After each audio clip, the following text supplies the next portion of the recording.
The following show contains adult content. It's not our intent to offend anyone, but we want to inform you that if you are a child under the age of 18 or get offended easily, this next show may not be for you.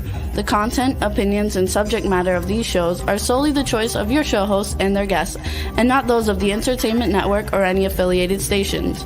Any comments or inquiries should be directed to those show hosts. Thank you for listening.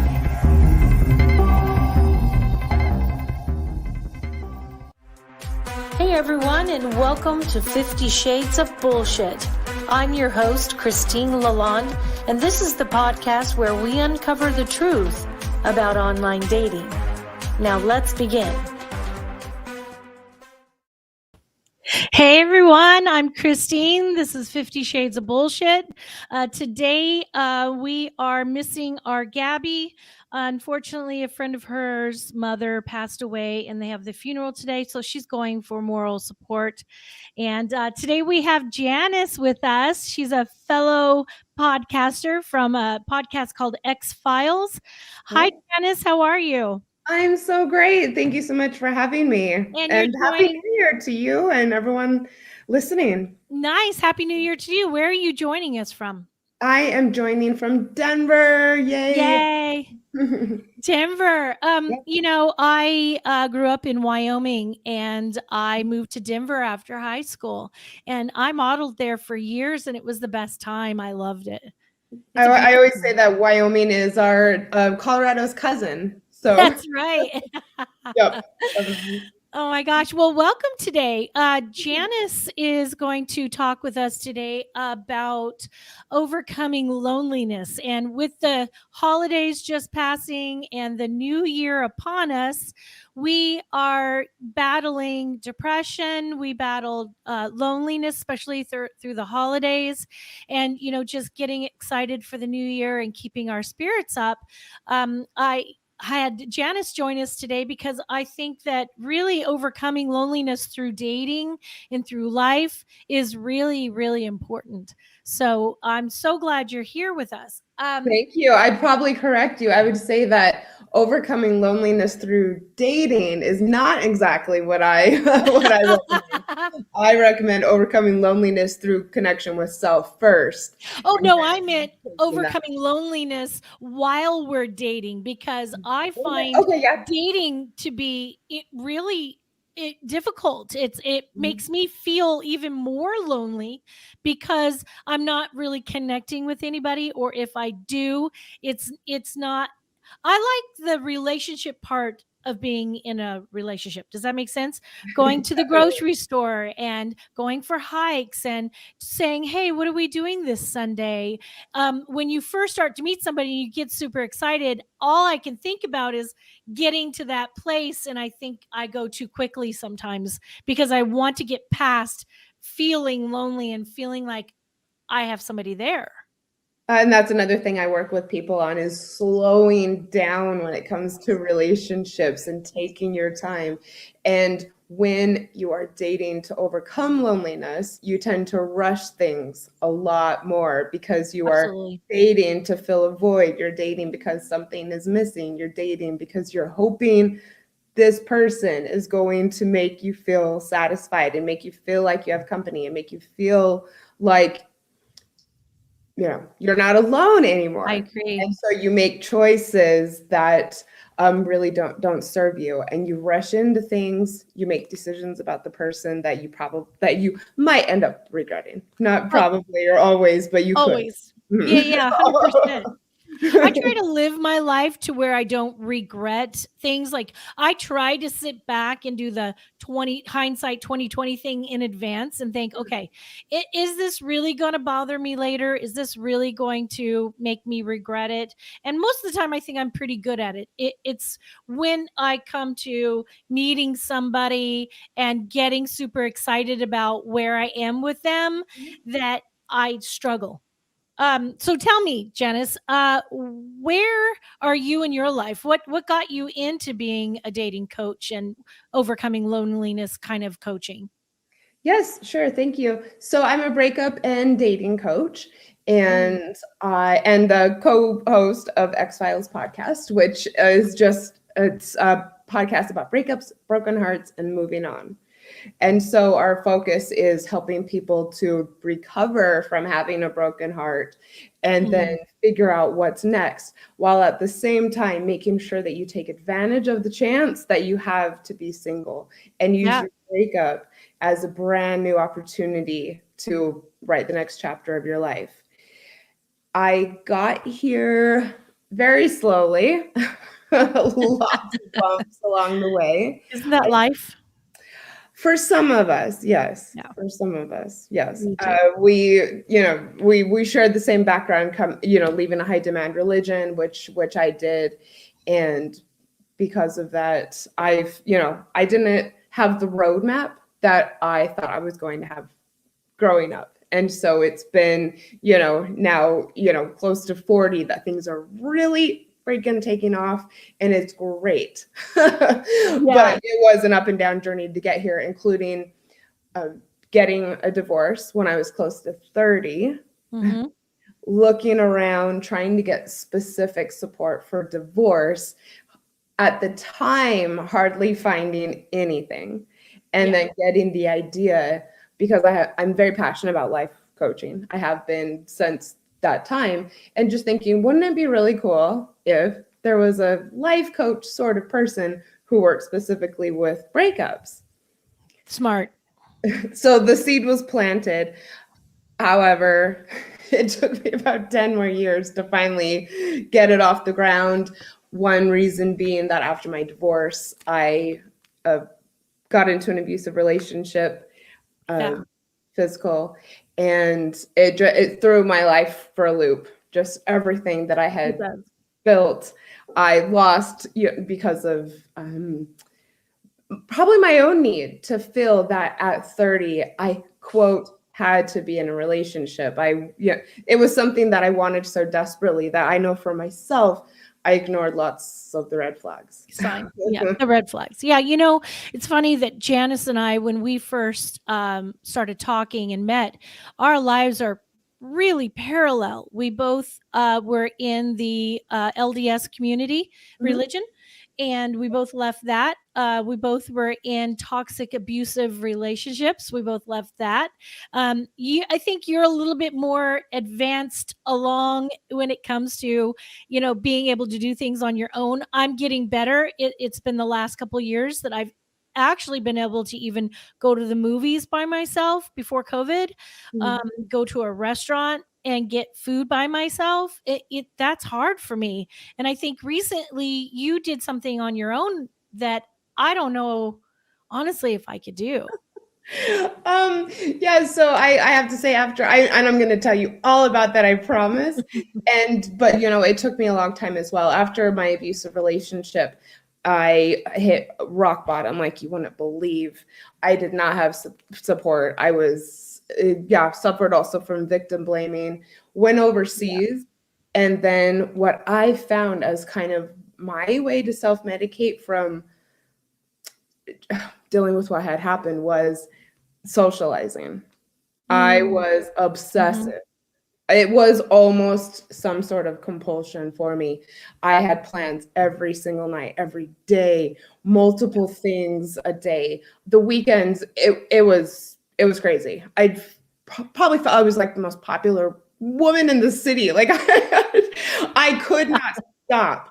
And it was because I couldn't stop to think about the reality of the situation that I created for myself, for the many decisions that led me to this place where, not feeling satisfied in my career, not feeling satisfied as a single woman, not wanting to accept that even in my abusive relationship, that it was, my desire to be with someone that had led me to turn away. Just so many things that I didn't want to face. And so being around other people all the time it was great. It was definitely my drug of choice.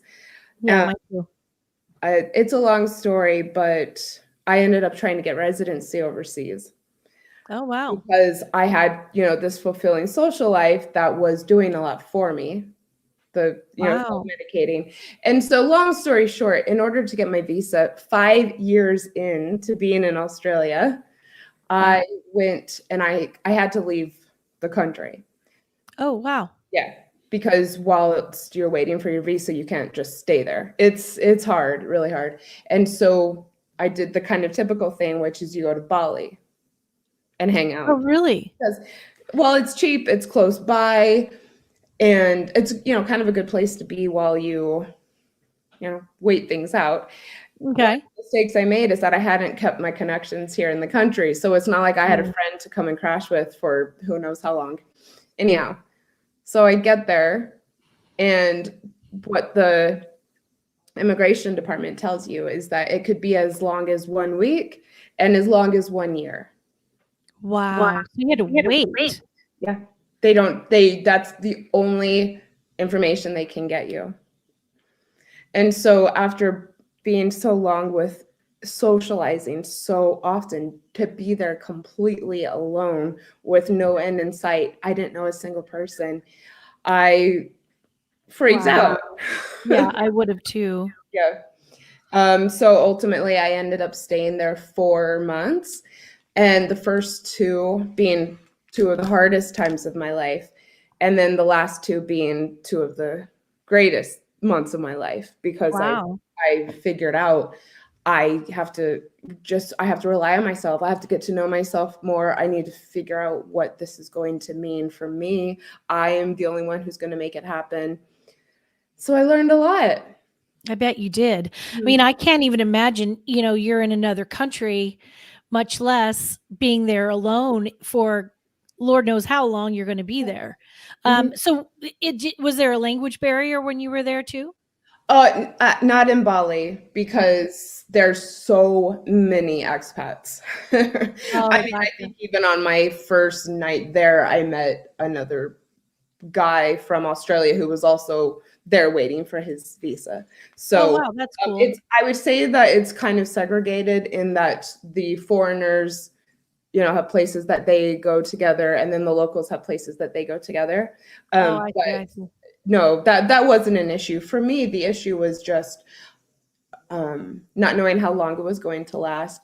And for me, what I can't even believe about myself now was just, it is Friday night and I don't have plans and I don't have someone to go out with, and which at the time, this approaching Friday, it was like doom for me. Mm-hmm. And being able to overcome that, it's opened up a beautiful, magical world that I never even conceived. I think I'm coming the opposite way these days. I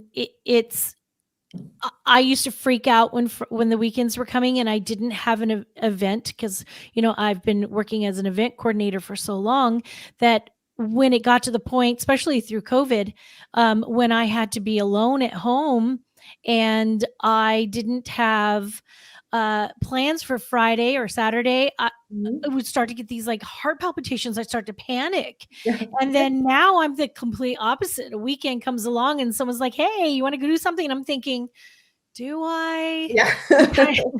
I kind of like the same. But getting to the pandemic, I'm 2 years living in Denver. So when the pandemic hit, I was 6 months, and I didn't know anyone here at the time. And I know that I've counseled a lot of singles through the pandemic. And when it hit, I didn't have even a moment of fear, because I just knew I'm awesome to hang out with and I'm going to have a blast. And I did. So, what would you tell your clients? What's your first kind of step that you would tell people on how to get to that place? The first step.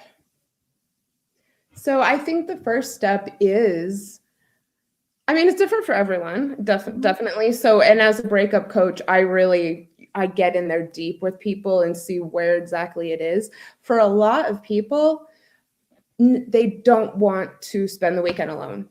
I had clients who were terrified of spending New Year's Eve alone. I have clients who don't want to, like I said, take themselves out to eat. And so depending on exactly where the fear is, that's what I work with people on. So for instance, if it is the weekend, then, you know, I have various things that are great for weekends, like getting outside, having a routine, having goals, having projects that I work with people on. But I will Keeping say yourself that, busy within themselves. Is that what you're saying? Like, yeah, yeah. Okay. but with positive things, such as getting outside. I mean, that does wonders for people, whether you're going through a breakup or struggling with loneliness. Regularly getting outside has been a game changer for people. And then what I often do with new clients is that you have to, in quotes, it's optional, but schedule a sexy solo date night. Oh, wow. Tell me about this. So this is something that I learned, I suppose, or came up with. I'm not the first person to do this, I'm sure. But when I was in Bali, because I had this Friday night fear, Okay. I slowly started doing this thing where instead of staying at my villa, I would take myself on a date. And just like when I was back in Australia, where I'd go out on Friday nights and post annoying selfies with me and my friends at clubs, I would go and I would post selfies of myself on solo dates on Instagram, going to various places around the island. And no, I did not want to do it at first, but after the first time, maybe, it was something that I looked forward to with so much joy. And I would craft it out. I'd be going to a bar for drinks ahead of time. I would go to a restaurant. I would perhaps take a lovely walk there. And it's something that I do to this day. That's a few amazing. weeks ago, I made myself a reservation at like the fanciest Italian place here in Denver and went alone and loved it. Nice. I love that. You know, Gabby and I talk about Married at First Sight a lot. Okay. And I think there was a couple seasons ago, there was a girl that was being interviewed. You know, they always show these interviews. And she said to the experts, she said, they said, you know, do you date a lot or what kind of dates do you go on? And she goes, oh, I date myself. Mhm. And they were like, what is she talking about? And I get it. And at the time I was like, date myself. Do I want to do that? And then, you know, I kind of feel like it goes along the vein of enjoying who you are, finding out who you are, loving who you are, because if you can't be happy with the person that you would be dating, which is yourself, how could an actual person that you date enjoy dating you? It's completely true. You know, relationships are meant to add to our lives. They're not meant to complete our lives. And the only person who you are guaranteed to always have by your side is yourself. As great as your next relationship might be, nothing is guaranteed. It's not. It's just not. But what is guaranteed is that you are going to be there. And so, you know, becoming your own soulmate, your own partner, your own best company, your own hottest date. Yeah. It's satisfying. It's safe. I feel protected. I feel secure knowing that, you know, I'm my own best friend and that I kind of have this married to myself thing. Like, I mean, really, yeah, getting through that experience, I just feel like now I feel like I could take on anything, whereas I wouldn't say I felt like that at all before.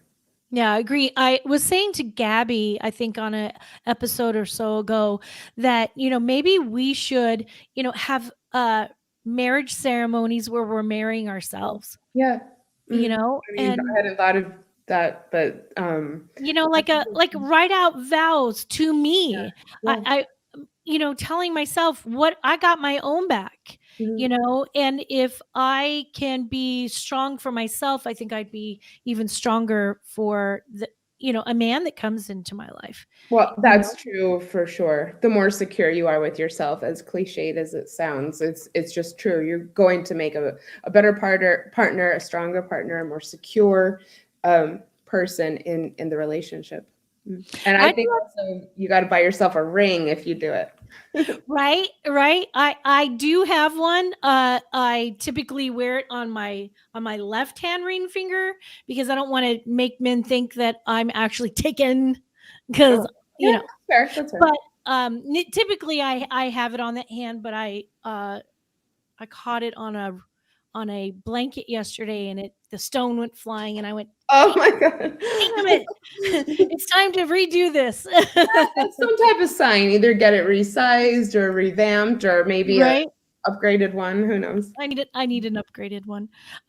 So I'd love to hear more about how you do breakup coaching. Sure. Yeah. What specifically would you like to know?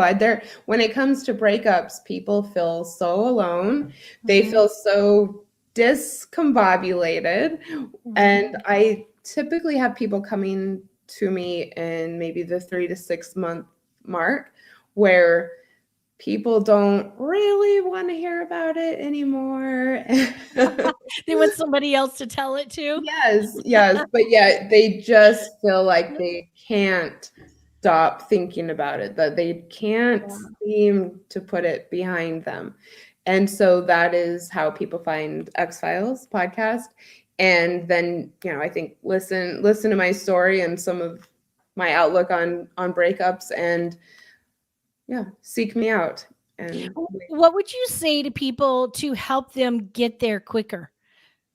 Like recover maybe a little bit easier. Like, I know that when we love, at least for me, I love with my whole soul. I love with my whole heart, and I just give it all. And then when they're gone, I just feel so depleted. I feel, what is wrong with me?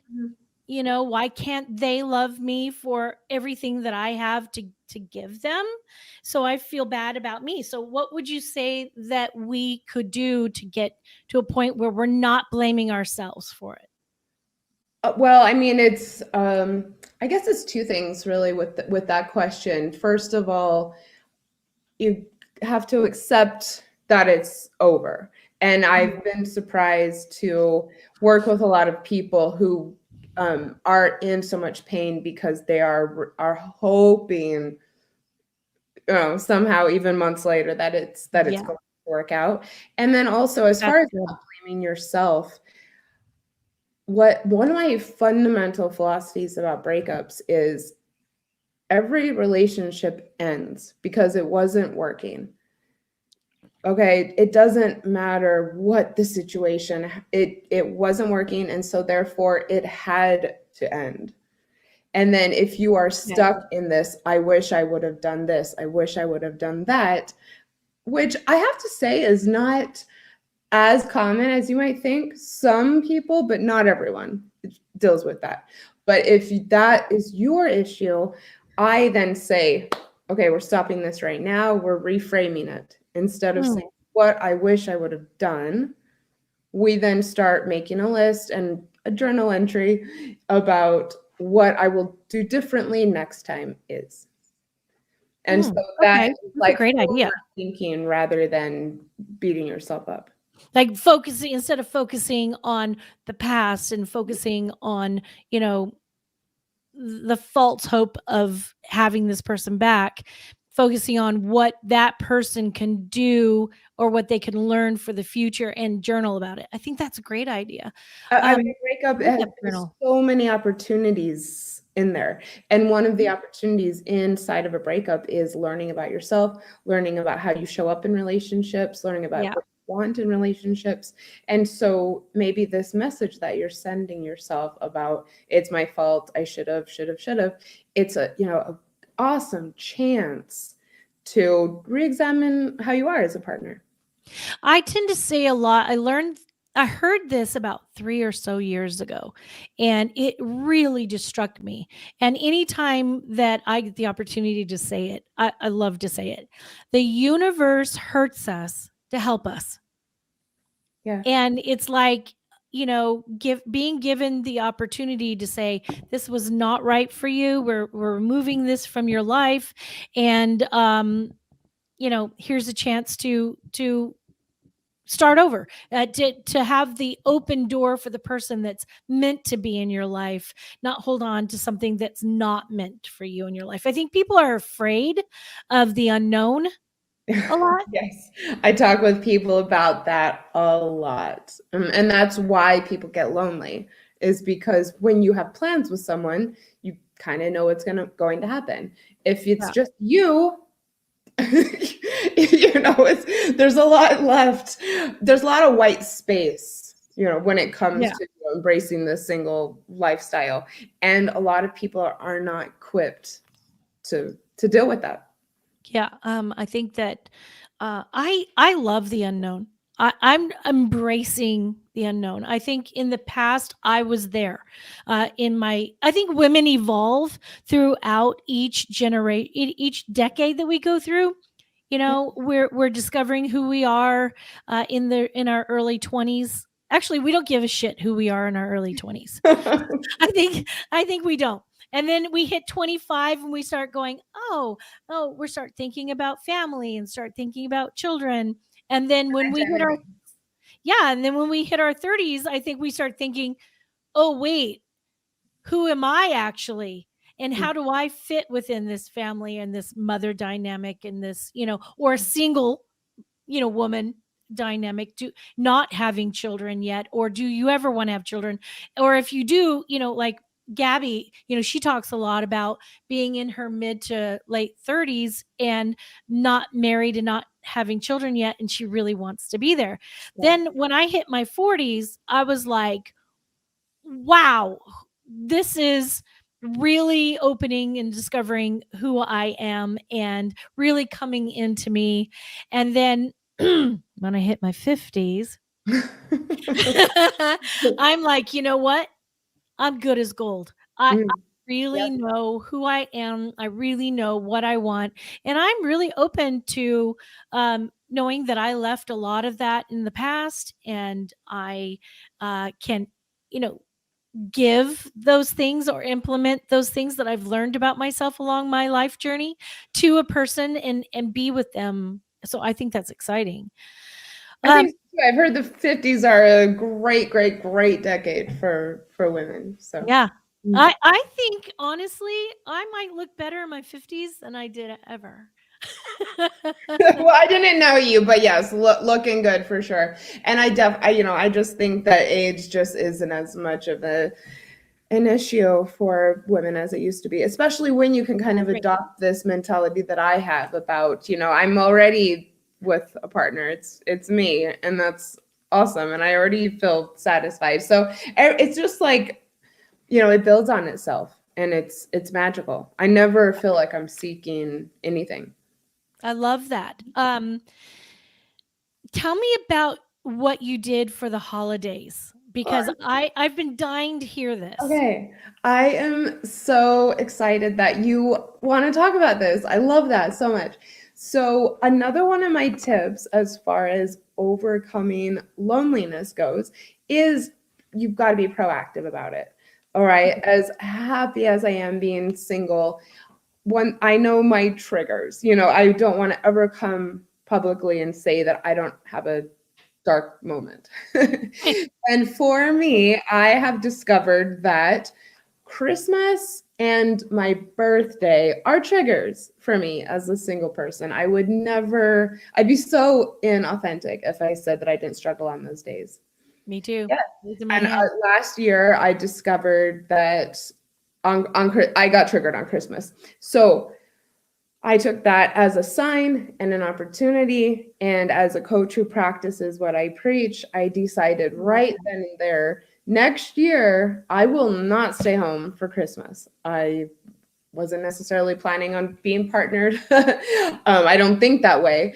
And so I just thought, I don't like this depressed feeling. And so what is good for me is a change of scenery, a new environment. I love to travel. And so I just committed to myself that I would travel for Christmas.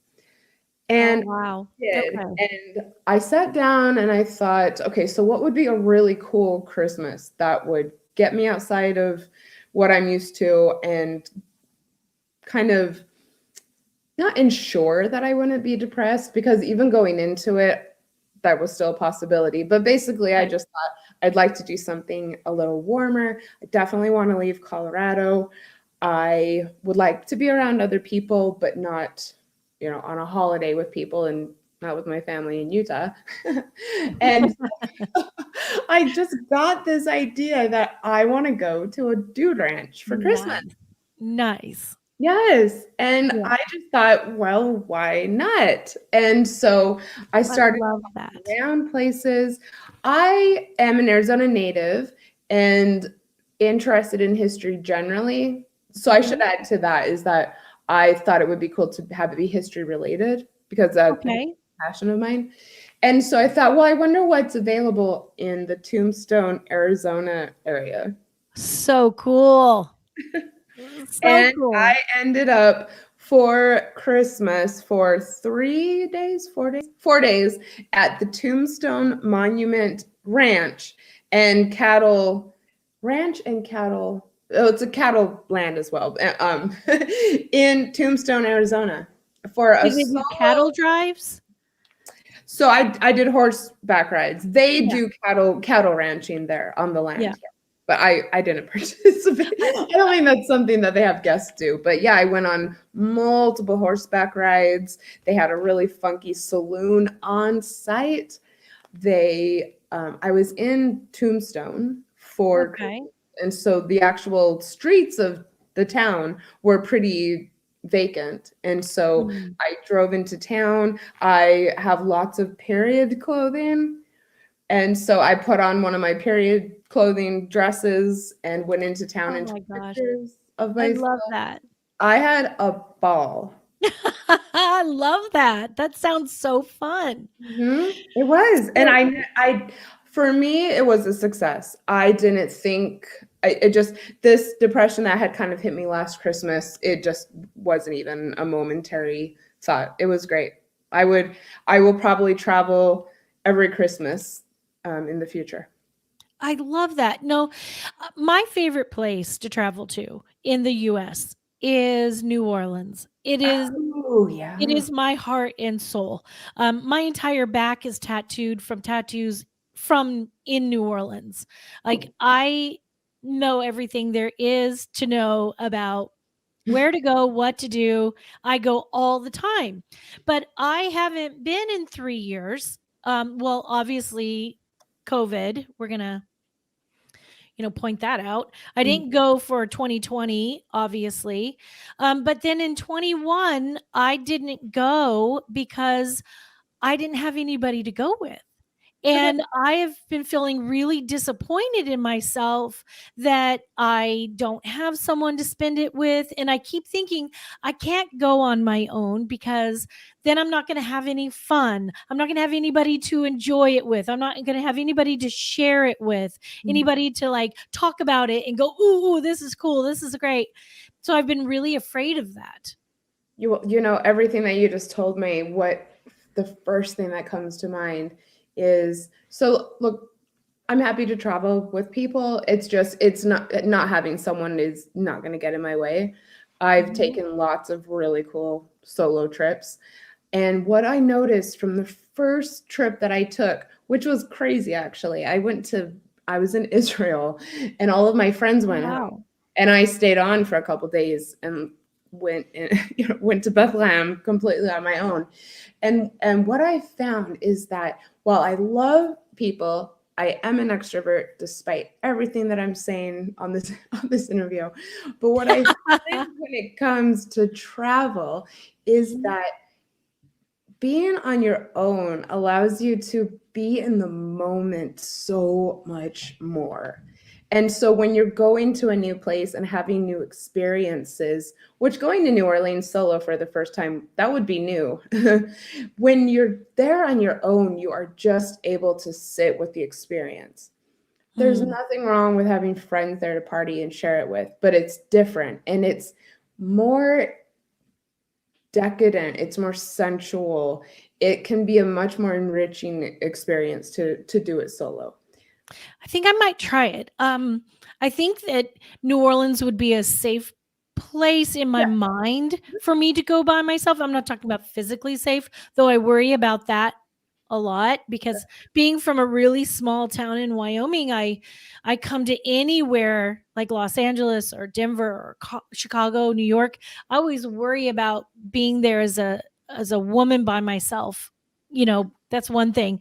But I think it would make me feel safe in my own head because I already know it. And I'm going to be doing the things I already love to do. So maybe stepping out of my box, but still in my comfort zone, might be something I can try. I think I might try that. I can tell that you do have a little bit of a block against it, and which is totally fine. I talk with people about this every day. And so, yes, going to a place where there is a little bit of predictability, I think would be amazing for you. And you are going to feel so empowered. And I think so. After, I mean, I want to try it.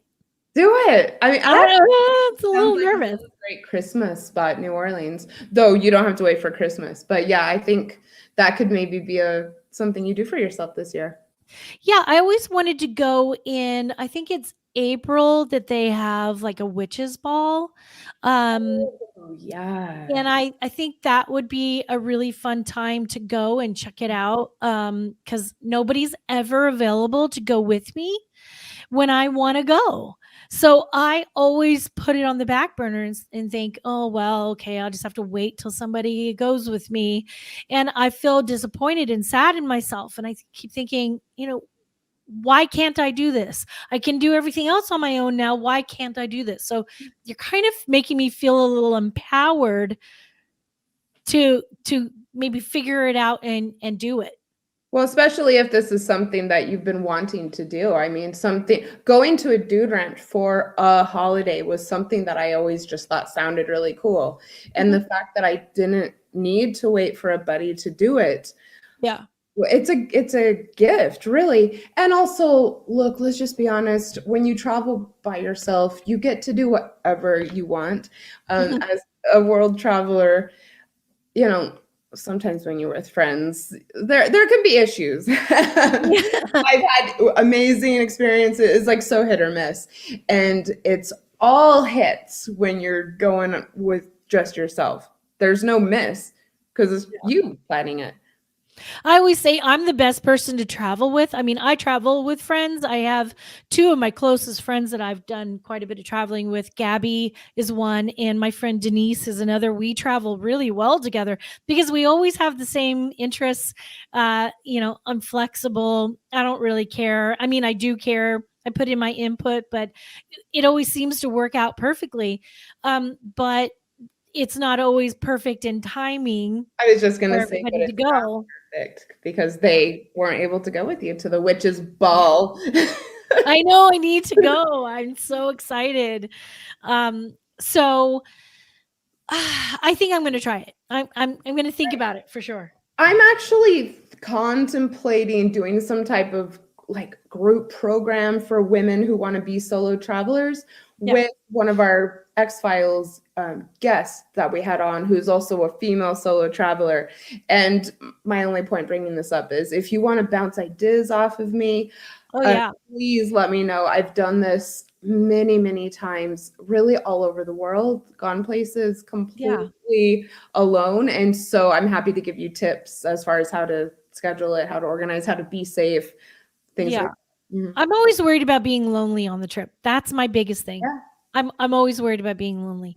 I am part of a Facebook group for women solo travelers, but I've just never gone because they have these big, great things, but it's either timing wasn't right or finances wasn't right. Those are really expensive trips, where traveling solo would be a lot less expensive. Yeah, well, I mean, and that is an issue. And, this is another reason why I'm passionate about the solo lifestyle, is because it's a lifestyle that a lot of people are adopting, and the world isn't quite catching up. I had to pay for pretty much two people on this trip now because, for one room, that's, they don't have single occupancy rates. Right. So yeah, I mean, that's a consideration, but that's just also just being single in general. It's 30% more expensive to be a single person living alone. Yeah. But look, I only went to Arizona. It's definitely doable. There's so many things that you can do just in your own country, even in your own state. I mean, you're in California. I know. You know what? I have put off going to Mammoth. I have put off going to what? Big Sur, girl. I don't go because I'm afraid to go by myself. I'm afraid I'm going to be feeling too alone. So, but you're really making me jived excited right now, because one thing I really love to do is go hiking. But part of hiking is talking to somebody and having a good time with them. I almost feel like I should just go hiking this week by myself. Imagine, I mean, being around hiking specifically. I'm an outdoor green fitness person, and I mean, hiking specifically. I mean, just imagine the opportunity to be out there in nature just with your own thoughts. At the beginning of the year, and just kind of seeing what comes. So that would have triggered me before. The word what you just said, being alone with your own thoughts, that would have triggered me and went, no. But I think really growing through COVID has made me, okay with my own thoughts. I'm feeling better about, liking who I am and liking, my thoughts. And I'm smart, I'm funny, I'm sassy, and I like that about me, and so I'm finding it easier to do that, and it's a challenge, and I really wish that women could find this earlier in their 20s, in their 30s. So I think having someone like you who's a breakup coach, how to get over loneliness coach, a dating coach, I think in general, even if a woman isn't single, having the benefit of someone like you is really going to help them advance in life earlier. If I'd had someone like you before my divorce, I think my marriage would have been a different situation. It would have been a different situation because I wouldn't have married the person I married. Yeah, same. Yeah, I would have been confident in myself and not been the person who attracted the narcissist. Right. Yes, I was the we got to hang out all the time person. Yeah, I agree. And I think that, through my divorce, it probably really would have helped me. I think divorced women need to have a dating coach immediately, because not only do they not know how to date because they've obviously divorced now, but it's a whole new ball game for dating. I am surprised the questions that I get, honestly. And this is a no judgment zone, but yes, you're just absolutely right. Just as far as even speaking your needs, the amount of conversations that I have per week on what should I do. We've been on a few dates now. I'm really not feeling it. What should I do? And not being able to use the words. Yeah, it is. Yeah, it's something that no one teaches us. Yeah, there's a couple of things that I have a real issue with that we weren't taught as women. Yeah. Okay. And that is how to pick the right person, how to be figuring out who we are as women earlier. If we're teaching our girls how to be their own individual people, being comfortable with themselves, my 15-year-old daughter is not going to listen to this podcast, so I think I should be safe to say this. I had a conversation with her a few weeks ago, and I literally sat down and said, honey, until you figure out what pleases you, a man's never going to know how to please you. Yeah. But that's not really what it's about for women, for girls growing up and coming from the Mormon faith. It wasn't about who are you going to pick. It's about hopefully you will be good enough to be picked. Yes. Oh yeah. In that culture, it's 100% like still, that. I think a lot of it is about hopefully someone will choose me more than what am I bringing to the table. Yeah. And do I hold any cards at all? I did a a Facebook post a few years ago. I was hanging out with this friend of mine, and I was talking about what I want in a man, what I'm looking for. And she literally turned to me and said, "What do you have to offer?" Mm-hmm. And I said, "Are you kidding me? I have this, I have that, I have this, I have that." And she's like, "No, no, no, no.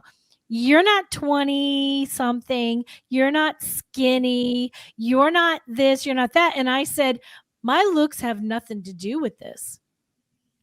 Is Especially, somebody, as the woman, really, I yeah, think we don't realize, the power that we have, and also just, how sacred it, our company is, and our energy, and we let go of that, and in the hopes that we can have this fairy tale ending rather than thinking about what we yeah, want. And I'm sorry you went through that, because yeah.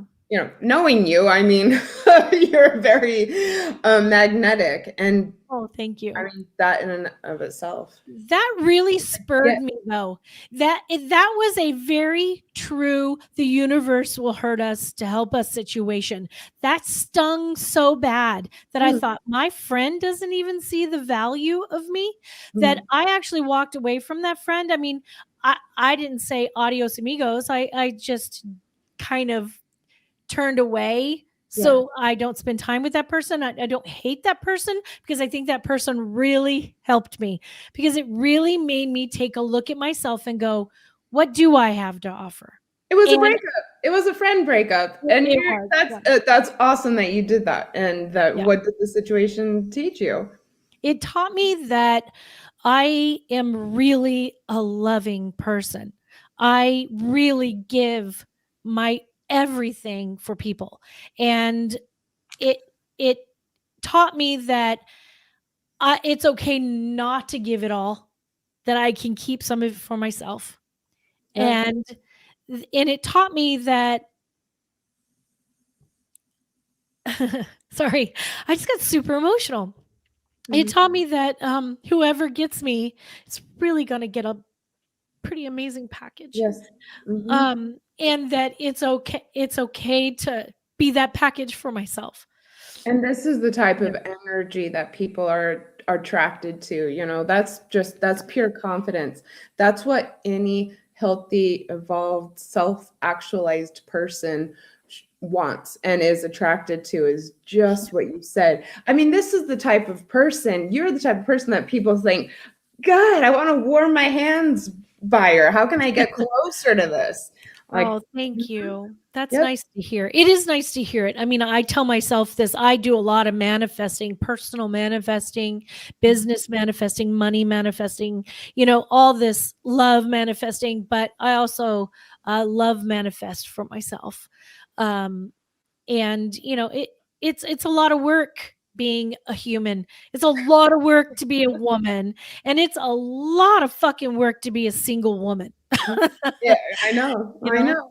Mm-hmm. Yeah. Yeah. You can either hate it or love it, though. And I'm Yeah. definitely here to help people Love love it. every single step of the way, every single day. Yeah, that's great. I think that more people need to understand that that is really valuable. That is really important. And in the past, I never would have thought the value of a dating coach. I would have thought, what the hell, dating's dating. How do I need a dating coach? And it's so important. I get it. I Mhm. get it. And we hope that we can help other people or inspire other people to really put themselves first. Yeah. I really believe in the airplane situation where you put the oxygen on first before you can put the oxygen on somebody else, or you're or assisting anybody else. You have to assist yourself before you can assist others. And I realized that I always knew that someone would get something great out of me, but then I realized I really get something great out of me first. Yes. And that's helped me so much, and hopefully that helps other women. Definitely. And either other men. I and not just women. I was going to mention that I have a Yeah, bunch of male clients who do the I love same that. things, and that I've Yeah, helped them to it as well. I And love being it. able to wake up in the morning, look yourself in the mirror and say, I love you is, something that not a lot of people have. And if you start every day that way, what better foundation can you ask for? I think that men should do this as well. It's not just a woman thing. It's a man thing. It's a human thing. Well, we're about to wind down. I cannot believe how fast my hours go. It's horrible. I've absolutely loved having you, Janice. You are a true pleasure, and I can't wait to have you again. Please come back. If you want to find Janice and have her help you, which it's not an if, it's like you got to find Janice. We have her information up for the show. Please find her. And I invite you to come back again, share the show with your friends, tell everybody about us. And we hope to see you again. And we're also going to do a listener stories show really soon. So that's going to be really funny. So again, same place, same time. And hopefully until we see you again, keep it real. Thanks, my dear. If you enjoyed this episode, please share with your friends, like and follow us on Instagram at 50shades_of_bullshit and Facebook at 50 Shades of Bullshit. Thanks so much for listening, and we really hope to see you again next week.